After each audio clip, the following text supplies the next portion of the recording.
Salut à tous et à toutes, et bienvenue dans Caféine.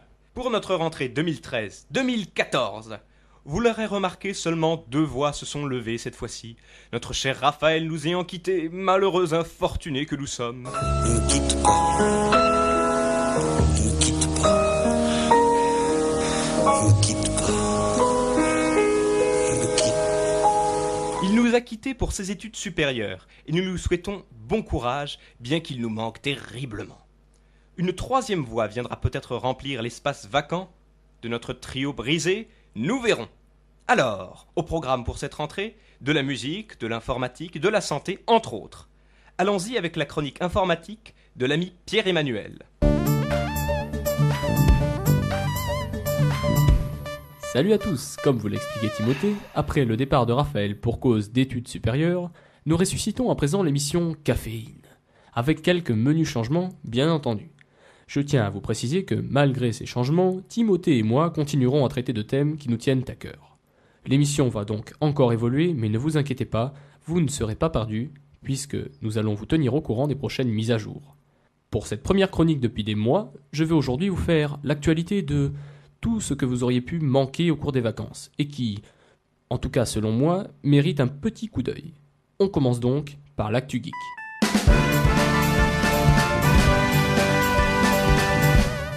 Le programme de ces vacances a été par trop chargé pour que je puisse tout vous décrire, tout vous expliquer ou même vous donner le pourquoi du comment, c'est un fait. Malgré tout, on peut citer plusieurs événements marquants. Par exemple, au niveau du matériel du multimédia, le monde reste dans la même dynamique qu'au cours des mois précédents. La guerre commerciale entre les géants du numérique tels Samsung, Apple ou Microsoft n'a pas cessé durant cette période.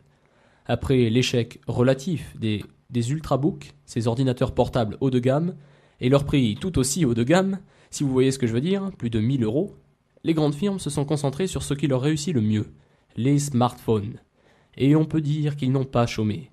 Citons le Samsung Galaxy S4 et l'iPhone 5, qui ont récemment fait un carton dans le monde entier et qui ont permis à Apple et Samsung de distancer leurs concurrents. Mais il n'y a pas que des gagnants dans cette histoire. Par exemple, la société HTC, bien connue, au bord de la faillite, peine à remonter la pente, ou plutôt la falaise dans leur cas, après une chute des ventes et des licenciements, ou bien même Facebook, le fameux réseau social, qui est en ce moment en perte de vitesse, face à de nouvelles générations de réseaux sociaux, très attirants pour les jeunes qui, eux, en veulent toujours plus de nouveautés. La rivalité entre ces entreprises a eu un autre effet notable sur le monde des hautes technologies et du numérique. Un fort progrès dans tous ces domaines.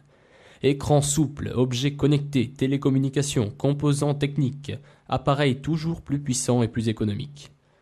Par économie, je veux dire au niveau de la consommation d'énergie, bien sûr. Le prix, lui, ne cesse de grimper. Tant d'innovations et d'améliorations qui donnent le vertige, qu'il est presque impossible de se repérer dans ce capharnaüm. Le seul bémol que l'on puisse attribuer à cette situation est que le prix de ces objets n'ont, eux, quasiment pas diminué, crise mondiale oblige. Mais au-delà de l'aspect économique, on a pu assister à d'autres moments encore plus intéressants sur la toile. Internet acquiert de plus en plus d'importance et de maturité dans la société. C'est un fait que personne de sensé ne démentirait. Et pour cause, l'actualité de ces vacances s'est montrée hyperactive, bouillonnante, turbulente. Des exemples, il y en a plein. Pour ne pas les citer tous, on commence avec cette affaire de braquage à Nice, qui a fait le buzz. Un buzz digne de celui qui avait suivi, par exemple, si vous l'avez suivi, le vote de la loi sur le mariage pour tous. Bien, je raconte, pour ceux qui n'ont pas suivi l'actu, 2 hommes sont entrés dans une bijouterie, à Nice donc, armés d'un fusil à pompe, ont menacé puis frappé le bijoutier avant d'emporter le butin et de partir à bord d'un scooter. Le bijoutier est alors sorti de sa boutique et a fait feu sur l'un des braqueurs, le tuant sur le coup. Le bijoutier a été mis en accusation pour homicide, et vous me direz, quel est le rapport avec Internet ? Eh bien le voilà, ça a fait énormément débat sur le web. Une page Facebook intitulée « Soutien aux bijoutiers de Nice » a été créée dans la plus grande discrétion, mais elle est rapidement passée de quelques centaines de fans à plus d'1,5 million de fans, ce qui est assez impressionnant, il faut l'avouer. Dans cette situation, Facebook est devenu un moyen de protestation tout aussi efficace, et beaucoup moins dangereux que de défiler dans les rues. Bien sûr, tout comme le nombre de manifestants peut être contesté par le gouvernement, le nombre élevé de fans de cette page a été examiné par le gouvernement, puis déclaré faux et inventé de toutes pièces. Et bien sûr, il y aura toujours ces accusations d'escroquerie, qu'est-ce que vous voulez ? Passons maintenant à une autre affaire d'importance, une affaire médiatique et polémique, comme on les aime dans Caféine, l'affaire PRISM. PRISM est le sigle désignant un programme de surveillance des États-Unis, très puissant, mais étendu à toute la planète. En fait, il s'agit tout d'abord d'un accord signé avec les plus grands du web, comme Facebook, le fameux réseau social, PayPal, un système de paiement par Internet, Twitter, un autre réseau social et Microsoft bien sûr, etc. Cet accord stipule que, sur une simple demande administrative, l'agence de sécurité américaine, la NSA, peut accéder aux données stockées sur leur serveur. Rien que ça. La plupart des internautes a réagi vivement à ce système d'espionnage proche d'une dictature. Une dictature à la demande dans ce cas-là, en manifestant son soutien à ceux qui ont dévoilé tout ceci. Mais pas tous, si bien qu'un débat violent a éclaté entre ceux qui veulent conserver leur liberté et ceux qui pensent qu'ils n'ont rien à cacher, et par conséquent que cette mesure est légitime. Malheureusement, je n'aurai pas le temps de parler de ceci dans cette chronique, mais soyez tranquilles, je vous réserve un dossier spécial sur le sujet pour la semaine prochaine. Parlons ensuite, il ne faudrait surtout pas oublier celui-ci, du débat sur la possible intervention militaire en Syrie. Oui, car, contrairement à ce que l'on pourrait croire, ce sujet divise vraiment les internautes, qui semblent tous avoir un point de vue différent sur la question. Entre ceux qui n'arrivent pas à se décider, ceux qui sont fondamentalement contre, les pacifistes et ceux qui seraient même prêts à y aller eux-mêmes, et n'oublions pas ceux qui s'en moquent évidemment, les esprits s'échauffent et on peut assister à de véritables joutes verbales sur les forums. D'autant plus que divers groupes fondés sur le web, comme les Anonymous, ont pris position dans le conflit, souvent en intervenant directement, en piratant à tour de bras ou plutôt de clavier les deux armées, les rebelles comme l'armée syrienne. Le plus malheureux, c'est que certains petits malins prennent plaisir à aggraver la situation en insultant et en provoquant tour à tour les divers camps qui se sont formés. La plupart des internautes se font avoir, si bien qu'ils en oublient de réfléchir à la situation qui les accable. Et tant que ce conflit ne sera pas apaisé, l'agitation ne diminuera pas. C'est impossible. Pour conclure, je dirais qu'Internet en général a été tout aussi turbulent que le climat au cours de ces derniers mois. Pendant ces vacances, je me suis rendu compte que même si la population est en vacances, le web, lui, n'est jamais en vacances. Il y aura toujours quelqu'un pour secouer la grande toile avec une nouvelle polémique. Et c'est d'ailleurs ce qui fait que ce réseau évolue à une telle vitesse.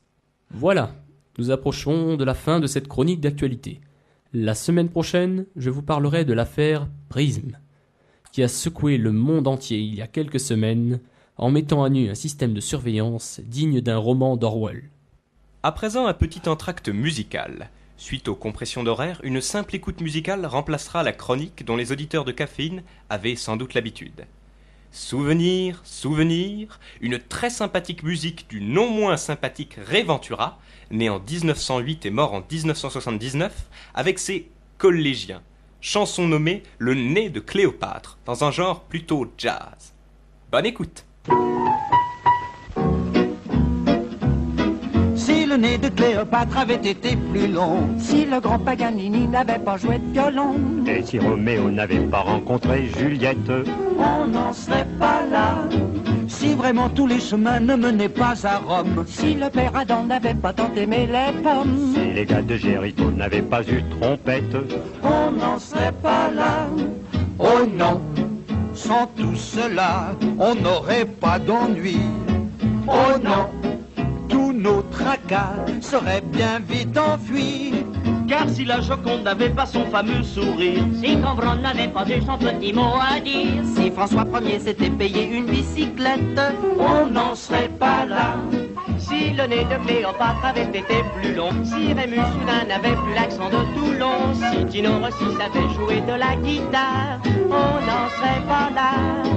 si quelqu'un comprenait les vers de Paul Valéry, si Pierre Dac était mannequin au casino de Paris, si Maurice Rostand se mariait avec Tonia Lavar, On n'en serait pas là.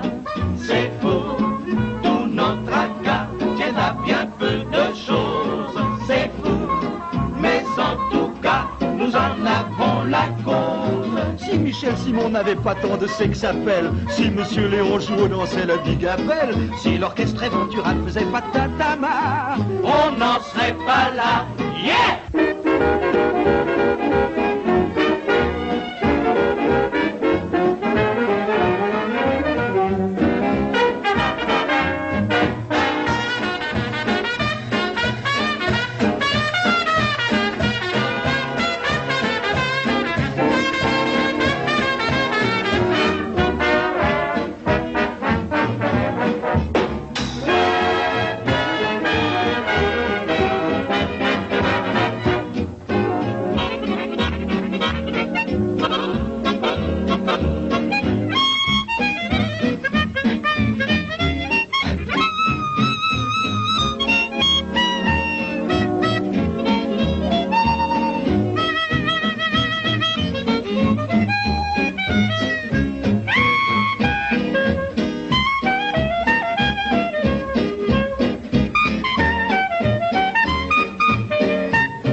Le nez de Cléopâtre par Ray Ventura et ses collégiens.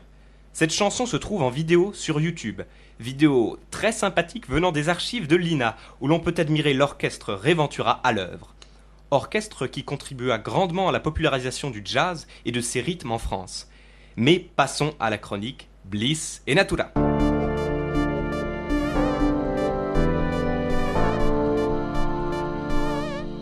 Pour cette rentrée, on commencera tout en douceur, ou pas. Je m'appuierai sur un reportage filmique de la série des Enquêtes extraordinaires qui furent diffusées en 2010 et 2013 sur M6. Le reporter se nommant Stéphane Alix. Pour l'anecdote, il serait un de mes lointains cousins ou oncles. Ça n'a strictement rien à voir avec le sujet, mais c'est amusant. Et quel est ce sujet extraordinaire alors ? Je ne vous l'ai pas encore dévoilé. Eh bien, je parlerai cette semaine des guérisseurs. Et cette fois, à l'appui de ma chronique, un reportage de Stéphane Alix, dont je cite « L'expertise est reconnue et appréciée des scientifiques et qui applique des méthodes d'enquête rigoureuses au domaine de l'inexpliqué qui jusqu'alors n'était pas toujours abordé avec sérieux. » Fin de citation. Il y a plusieurs types de guérisseurs à proprement parler. Il semblerait que chacun ait une spécialité. Cette semaine, je vous parlerai de ceux que l'on nomme les coupeurs ou barreurs de feu. Drôle de sobriquet, me direz-vous. Que font-ils ? Ces guérisseurs soignent les brûlures, ils enlèveraient instantanément la douleur et éviteraient les cicatrices. Ils soignent sans médicaments, avec leurs mains ou des prières. Le document prend pour exemple un barreur de feu du nom de René Blanc. Cela fait un peu plus de 30 ans qu'il soigne les gens brûlés, gratuitement, pour rendre service. Il ne se déplace pas, il agit à distance, par téléphone. Comme d'autres semblerait-il. Il ne leur serait pas nécessaire d'être à proximité des gens pour les soigner. Pour barrer le feu, stopper une hémorragie ou soulager les douleurs, cycle documentaire, il demande, par téléphone donc, le nom et l'âge de la personne, puis il récite des prières en silence. Vous vous demandez bien comment ça peut marcher. Pas de médicaments, pas de contact, rien que le nom et l'âge. Quid ? Des explications, ou tout du moins d'autres faits, cas et enseignements, permettront de mieux réaliser en quoi cela est possible. Mais ce sera pour une autre chronique. Donc pas de réponse à la question « Comment ?» Pas pour l'instant. Mais en tout cas, ça marche. Et ça, chers auditeurs et auditrices, c'est un fait avéré. De nombreux cas en témoignent. Le recours à un barreur de feu est une démarche bien moins exceptionnelle et marginale qu'on ne le croit. Dans de nombreux hôpitaux, cela est proposé aux patients. Mais vous êtes sans doute encore sur la question du comment, et j'imagine qu'il vous vient à l'idée que ces guérisons viennent sûrement de la puissance de l'esprit sur le corps, et qu'une personne se faisant barrer le feu croit être soignée, et donc l'est. J'en discutais avec Pierre-Emmanuel, qui connaît lui aussi les barreurs de feu. À l'image de beaucoup de monde, je m'en suis rendu compte. un de ses proches ayant eu recours au service de l'un d'eux. Il disait qu'ils étaient d'excellents psychologues, puisqu'ils arrivaient, je cite, à faire croire à une personne qu'elle n'a plus mal. On pourrait penser à la persuasion, une sorte d'hypnose, mais non, ça ne peut être cela. Non seulement la plupart des personnes se voyant proposer les services d'un coupeur de feu sont sceptiques, et on les comprend, et pas franchement convaincus. Il serait donc assez dur de les persuader qu'ils ne ressentent plus la douleur. D'autant plus que certaines personnes ne savent même pas qu'elles se sont fait barrer le feu. Écoutez donc un extrait du documentaire des Enquêtes extraordinaires de Stéphane Alix, celle sur les guérisseurs. J'ai eu un accident de travail, donc j'ai explosion électrique, j'ai brûlé. Et j'avais des brûlures importantes, hein. J'avais la figure, j'avais le bras, enfin... Et lorsque je suis arrivé à l'hôpital de Thonon, l'infirmière qui me reçoit me demande si je veux me faire couper le feu. Moi, tout de suite, les sorciers, hein, ça n'existe pas, c'est pas pour moi. J'étais en souffrance avec des cotons sur mon truc. Non, les sorciers, moi je les veux pas. Donc, je pars comme ça dans ma chambre. Et le lendemain matin, une infirmière vient me voir et me dit « Mais vous avez dormi ?» Je dis « Ah oui, j'ai très bien dormi. » Elle me dit « Mais c'est pas normal, vous auriez dû être sous morphine, on aurait dû être à votre chevet toute la nuit. » Et dans la journée, une copine vient me voir, qui connaissait René, qui a téléphoné à René, qui lui a donc indiqué mes souffrances, et à mon insu, il m'a barré le feu. Et donc j'ai dormi, je n'avais pas de douleur. Et bon voilà, donc ça c'est déjà le truc exceptionnel. Donc après j'étais obligé d'être convaincu de la qualité de ce qu'il avait exercé sur moi. Lorsque je suis sorti de l'hôpital, je suis allé en cure à Saint-Gervais. Quand je suis allé me présenter devant le médecin, ce médecin me dit « Vous êtes à votre 3e séance ?» Je dis « Non, je sors de l'hôpital. » Il me dit « Vous êtes fait couper le feu ?» Je dis « Oui. » Il me rajoute « C'était pas la peine de venir, on ne pourra pas faire mieux. » Donc déjà, de la part d'un médecin, c'est impressionnant. Apparemment, aussi, il m'avait quand même bien précisé, le médecin, que si je n'ai pas de cicatrice au visage, c'est parce que je me suis fait couper le feu. C'est le médecin qui vous a dit ça ? C'est le médecin de Saint-Gervais qui me l'a dit. Normalement, je dois avoir des cicatrices sur le visage. Merci. Voilà qui balaie la théorie de la persuasion, non ? À moins que... Mais il faut quand même chercher loin. Le barreur de feu projette des formes pensées qui parviendraient à convaincre inconsciemment la personne, parfois à plusieurs dizaines, voire centaines de kilomètres, qu'elle ne souffre pas. Non, ça peut pas coller. Difficilement. Dans le cas de René, par exemple, il ne connaît que le nom et l'âge de la personne. Il ne sait pas où elle est, ni à quoi elle ressemble. Alors, la théorie de la persuasion, franchement, on peut l'écarter. D'autant que barrer le feu évite les cicatrices. La persuasion pourrait-elle avoir une telle performance ? René confie au reporter que c'est sa mère qui lui a enseigné cette pratique. Elle lui aurait donné une enveloppe avec à l'intérieur le secret qui permet de barrer le feu. René dit lui-même dans le reportage qu'il n'a pas compris tout ce qu'il y avait dans ses lettres. Sa mère lui avait dit « S'il y a des choses que tu ne comprends pas, demande-moi et je t'expliquerai. » Elle m'a donné son petit paquet d'enveloppes, mis dans une autre enveloppe. Elle m'a dit « Tu vois, s'il y a quelque chose que tu ne comprends pas, tu m'en redemanderas. » Il semblerait donc que si ce soit une forme de don, de pouvoir, c'est quelque chose qui s'apprend et se transmet de génération en génération. Il y a des choses que vous n'avez pas compris ? Oui, que je dis, écoute ça, mais non, mais ça tu y fais comme ça, tu fais pas ça avant ça. Enfin bref, il y a quelques petits gestes que vous avez peut-être pas vus, mais que je fais. Intéressant, non ? Pour finir, des témoignages du personnel de l'hôpital d'Annemasse, en Haute-Savoie. Si c'est quelqu'un qui se présente avec une brûlure, on évalue l'étendue de la brûlure et on a un annuaire où on peut joindre les coupeurs de feu. Donc l'annuaire, il est ici. Et donc en fait, on a à notre disposition 4 ou 5 numéros. Donc on peut les appeler toute heure, jour comme nuit. Et puis ils le font par téléphone, bien souvent. Mais même si c'est une petite brûlure, il peut y avoir un délai d'attente avant qu'il soit vu par un médecin.